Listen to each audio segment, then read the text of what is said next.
இது ஃபர்ஸ்ட் மலேசியாவின் செய்திகள் உங்களுக்காக.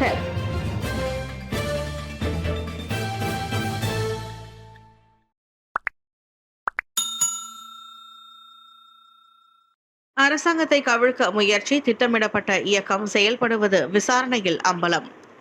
அந்நிய நாட்டினரின் தலையீட்டின் மூலம் அரசாங்கத்தை கவிழ்க்க திட்டமிட்ட முயற்சி மேற்கொள்ளப்பட்டதாக கூறப்படும் குற்றச்சாட்டுகள் தொடர்பில் குற்றவியல் சட்டம் செக்ஷன் 124B கீழ் அரசு மலேசிய போலீஸ் படை PDRM விசாரணை அறிக்கையை திறந்துள்ளது. 2024 ஆண்டு ஆகஸ்ட் தொடங்கி அடுத்த பொது தேர்தல் தேதி வரை நிர்ணயிக்கப்பட்ட நடவடிக்கைகளுக்கான காலக்கெடுவுடன் கவனமாக திட்டமிடப்பட்ட ஒரு திட்டம் அல்லது இயக்கம் செயல்படுவது தொடக்க கட்ட விசாரணையில் கண்டறியப்பட்டதாக பிரதமர் ஸ்ரீ அன்வர் இப்ராஹிம் நேற்று அம்பலப்படுத்தினார். வெளிநாட்டை தளமாக கொண்ட இந்த இயக்கம் பெரிய அளவிலான நிதியை உள்ளடக்கியதோடு நாட்டின் அமைப்பு மற்றும் தொடர்புடைய நிறுவனங்களின் நம்பகத்தன்மையை கேள்விக்குரியதாகும் நடவடிக்கைகளை திட்டமிட உள்ளூர் மக்களின் ஆதரவு பெற்றிருப்பதாக அன்வார் விவரித்தார். மேலும் அவர்களின் உத்தி ஓரளவுக்கு குறிப்பிடத்து போல கேள்விக்குரிய அனைத்துலக நிறுவனத்தின் பதிவுகளில் இருந்து நான் முன்னர் மேற்கோள் காட்டினேன். எடுத்துக்காட்டாக அரசாங்கத்தின் முயற்சிகளை குறிப்பாக SPRMஐ மறுக்கும் ஒரு உத்தியுடன் அனைத்து வெளிநாட்டு ஊடகங்களையும் தொடர்பு கொள்வதாகும் என்றார் அவர். கச்சா எண்ணெயின் விலை அதிகரித்தாலும் RON 95 விலை நிலைநிறுத்தப்படும். மேற்கு ஆசியாவில் ஏற்பட்டிருக்கும் புவிசார் அரசியல் பதற்றங்களை தொடர்ந்து கச்சா எண்ணெயின் விலை அதிகரிக்கும் அறிகுறியை காட்டினாலும் அரசாங்கம் RON 95 பெட்ரோலின் விலையை லிட்டருக்கு $1.99 தொடர்ந்து நிலைநிறுத்தும். உலக சந்தையின் எண்ணெய் விலையில் ஏற்ற இறக்கங்கள் இருந்த போதிலும் RON 95 பெட்ரோலின் உள்நாட்டு விலை பாதிக்கப்படாது என்ற பிரதமர் ஸ்ரீ அன்வர் இப்ராஹிமின் உறுதிமொழிக்கு ஏற்ப பொருளாதார அமைச்சர் அக்மல் நஸ்ருல்லா முகமது நாசி இந்த உத்தரவாதத்தை வழங்கியுள்ளார். ஆமாம், பிரதமரின் உறுதிப்பாடு மிகவும் தெளிவாக உள்ளது. சந்தை விலை தற்போது மாறி வருகிறது என்பதுதான் காரணம். எனவே எங்கள் அமைச்சின் வழி என்ன நிகழ்கிறது என்பதை நாங்கள் உன்னிப்பாக கவனித்து வருகிறோம்.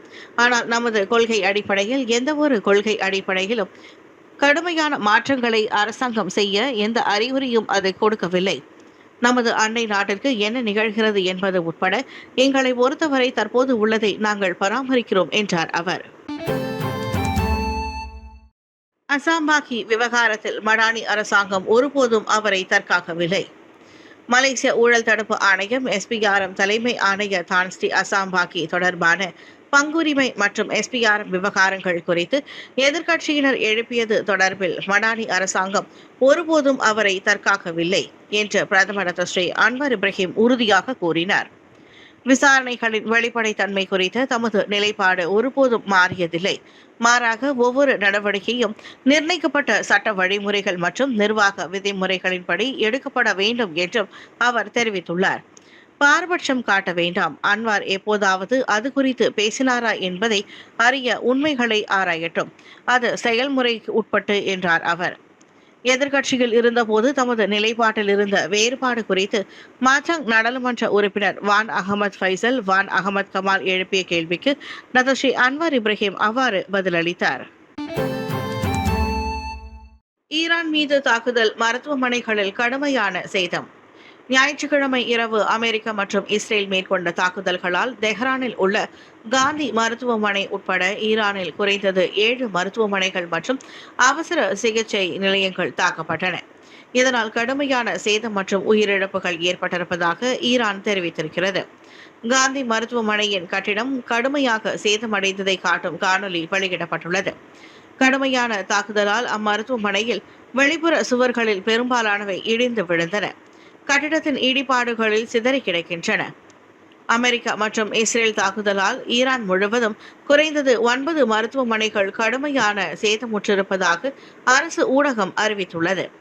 அவ்விரு நாடுகளின் தாக்குதல்களால் மினாஃபி எனும் பகுதியில் உள்ள 165 குழந்தைகள் உயிரிழந்ததாக ஈரான் வெளியுறவு பேச்சாளர் தெரிவித்திருக்கிறார். மேலும் நாடு முழுவதும் உள்ள 131 நகரங்களில் பரவலாக மேற்கொள்ளப்பட்ட தாக்குதல்களில் 555 பேர் மாண்டனர். 3 ஆண்டுகளில் மொத்தம் 15.5 பில்லியன் ரிங்கிட் சொத்துகள் மற்றும் நிதிகளும் மீட்பு. பிரதமர் அன்வார். 2023 முதல் 2025 வரையிலான காலகட்டத்தில் மலேசிய ஊழல் தடுப்பு ஆணையமான MACC மற்றும் பல்வேறு அமலாக்க அமைப்புகள் இணைந்து மொத்தம் 15.5 பில்லியன் ரிங்கிட் மதிப்பிலான சொத்துகள் மற்றும் நிதிகளை மீட்டுள்ளன. 2018 37 மில்லியன் ரிங்கிட், 2019 1.2 பில்லியன் ரிங்கிட் மட்டுமே மீட்கப்பட்ட நிலையில் 2023க்கு பிறகு நடவடிக்கைகள் தீவிரமடைந்து மிகப்பெரிய அளவில் சொத்துக்கள் மீட்கப்பட்டதாக பிரதமர் தெரிவித்தார். கிளாந்து நாடாளுமன்ற உறுப்பினர் வி கணபதி ராவ் மக்களவையில் கேட்ட கேள்விக்கு பதிலளிக்கையில் டத்தோஸ்ரீ அன்வார் இப்ராஹிம் அந்த விவரங்களை வெளியிட்டார். MACC உள்நாட்டு வருவாய் வாரியமான LHDN, அரசு மலேசிய சுங்கத்துறை, அரசு மலேசிய போலீஸ் படை உள்ளிட்டவற்றின் கடின உழைப்பு இதனை சாத்தியமாக்கியதாக அவர் சொன்னார். இதன் மூலம் மலேசியாவின் ஊழல் கண்ணோட்ட குறியீடும் மேம்பட்டுள்ளது. எனவே அமலாக்க நிறுவனங்களிடையே மேலும் அணுக்கமான ஒத்துழைப்பு மற்றும் தகவல் பகிர்வு மூலம் இந்நடவடிக்கைகள் தொடரப்படும் என பிரதமர் உறுதியளித்தார். இவ்வேளையில் கடந்த ஆண்டு நவம்பர் முதல் இந்த ஆண்டு பிப்ரவரி வரை அந்தஸ்து பார்க்காமல் முக்கிய புள்ளிகள் மீதும் ஊழலுக்கு எதிரான நடவடிக்கை பாய்ந்திருப்பதை அன்வார் சுட்டிக்காட்டினார். சுங்கை பட்டாணியில் பள்ளி கட்டடத்தில் இருந்து விழுந்து 5ஆம் படிவ மாணவன் காயம். சுங்கை பட்டாணியில் உள்ள இடைநிலை பள்ளியின் கட்டிடத்திலிருந்து கீழே விழுந்த 5ஆம் படிவ மாணவன் ஒருவர் காயமடைந்தார். எனினும் விசாரணையில் இச்சம்பவத்திற்கு பகடிவதை அல்லது குற்ற செயலுடன் தொடர்பு இல்லை என கண்டறியப்பட்டுள்ளதாக கெடா மாநில கல்வித்துறை வெளியிட்ட அறிக்கையில் தெரிவித்துள்ளது. தாமன் ரியா ஜெயா தேசிய இடைநிலை பள்ளியில் மாணவர்களின் சபை கூட்டம் முடிந்த உடனேயே இந்த சம்பவம் நடந்துள்ளது. அந்த பள்ளியின் கட்டட தொகுதிக்கு கீழே உள்ள பகுதியில் அந்த மாணவர் விழுந்து கிடந்ததை துப்புரவு தொழிலாளி ஒருவர் கண்டுபிடித்தார். சம்பவம் நடந்த நேரத்தில் வேறு எந்த நபர்களும் கட்டட தொகுதிக்கு மேலே இல்லை என்பதோடு அனைத்து மாணவர்களும் பள்ளி சபை கூடிய இடத்தில் இருந்ததால் பகடிவதை மற்றும் குற்ற செயல்கள் எதுவும் கண்டறியப்படவில்லை என்று தொடக்கக்கட்ட விசாரணையில் கண்டறியப்பட்டுள்ளது. அதே வேளையில் இச்சம்பவத்திற்கான சரியான காரணத்தை கண்டறிய மேலும் விசாரணைகள் நடத்தப்பட்டு வருகின்றன. சிங்கப்பூரில் பாதுகாப்பு தீவிரம், உட்லாண்ட் சோதனை சாவடியில் நிலைக்குத்திய போக்குவரத்து. சிங்கப்பூர் பாதுகாப்பை வலுப்படுத்தியதால் உட்லாண்ட் சோதனை சாவடியை நோக்கி செல்லும் போக்குவரத்து கிட்டத்தட்ட நிலைக்குத்தியதோடு ஜொஹூர் சிங்கப்பூர் பாலத்தில் நீண்ட வரிசைகள் காணப்பட்டன. வாகன ஓட்டிகள் மணிக்கணக்கில் முன்னோக்கி சென்றனர். பலர் குடியரசிற்குள் நுழையும் போது நெரிசலின் டேஷ் கேம் பதிவுகளை பதிவேற்ற சமூக ஊடகங்களுக்கு சென்றனர். பிப்ரவரி 28 முதல் சிங்கப்பூரின் அனைத்து நிலம், வான் மற்றும் கடல் சோதனை சாவடிகளிலும் பாதுகாப்பு கண்காணிப்பை தீவிரப்படுத்தியதாக குடிநுழைவு மற்றும் சோதனை சாவடிகள் ஆணையமான ICA அறிவித்ததை தொடர்ந்து நெரிசல் ஏற்பட்டது.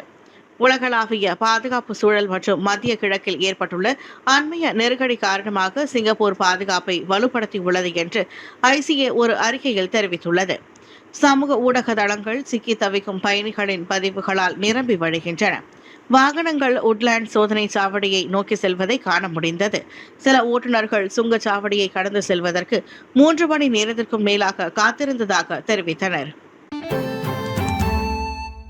பினாங்கு தமிழ் பள்ளிகளுக்கு 3,45,486 ரிங்கிட் ஒதுக்கீட்டில் 2,433 மேசை நாற்காலிகள் கட்டம் கட்டமாக விநியோகிக்கப்படும். சுந்தர்ராஜு.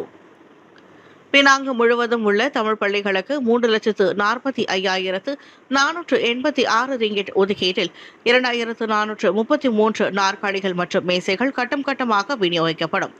அவற்றில் முதல் கட்டமாக இவ்வாண்டு பதிவு செய்யப்பட்ட மாணவர்களின் எண்ணிக்கையின் விகிதத்தின் அடிப்படையில் பினாங்கின் வடகிழக்கு, தென்மேற்கு மாவட்டங்களில் உள்ள பள்ளிகளுக்கு மொத்தம் 500 நாற்காலிகள் மற்றும் மேசைகள் ஒதுக்கப்பட்டதாக அண்மையில் அவற்றை ஒப்படைக்கும் நிகழ்வில் கலந்து கொண்டு உரையாற்றிய போது பினாங்கு ஆட்சிக்குழு உறுப்பினர் டத்தோஸ்ரீ சுந்தர்ராஜு தெரிவித்தார். நாற்காலிகள் மற்றும் மேசைகள் போன்ற தரமான அடிப்படை வசதிகளை வழங்குவது உடல் தேவைகளை பூர்த்தி செய்வதற்கு மட்டுமல்ல, இளைய தலைமுறையினரின் எதிர்காலத்தில் ஒரு முக்கிய முதலீடாகும்.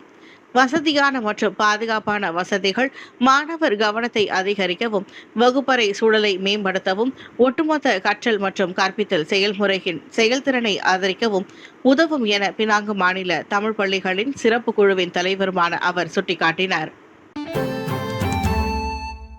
பள்ளிவாசலில் உண்டியலை திருடிய 3 இளைஞர்களுக்கு 6 மாதங்கள் சிறை. கடந்த பிப்ரவரி 22ஆம் தேதி ஷா அலாம் செக்ஷன் 7 உள்ள பள்ளிவாசலில் உண்டிகளை திருடிய குற்றத்திற்காக 3 ஆடவர்களுக்கு 6 மாதங்கள் சிறை தண்டனை விதிக்கப்பட்டுள்ளது. மாஜிஸ்ட்ரேட் முகமது ஷாஃபிக் சுலைமான் முன்னிலையில் அக்குற்றச்சாட்டு தமிழ் மொழியில் வாசிக்கப்பட்ட போது 26 வயதான கே தினேஸ்வரன், 22 வயதான நிஷன் நாஜ் மற்றும் 27 வயதான SR தினேஷ் ஆகியோர் அதனை ஒப்புக்கொண்டதை தொடர்ந்து அந்த தண்டனை வழங்கப்பட்டது. நேற்று தொடங்கி அம்மூவருக்கும் சிறை தண்டனை அமல்படுத்தும்படி நீதிமன்றம் உத்தரவிட்டதோடு தலா 4000 ரிங்கிட் அபராதமும் விதித்தது. அபராதத்தை செலுத்த தவறினால் 3 மாதங்கள் சிறை தண்டனை விதிக்கப்படும். இதனிடையே 17 வயதான மற்றொரு 11 வயது நபரும் இவ்வழக்கில் குற்றத்தை ஒப்புக்கொண்டதால் 1500 ரிங்கிட் ஜாமீன் தொகை மற்றும் தனிநபர் உத்தரவாதத்தின் பேரில் விடுவிக்க நீதிமன்றம் உத்தரவிட்டது.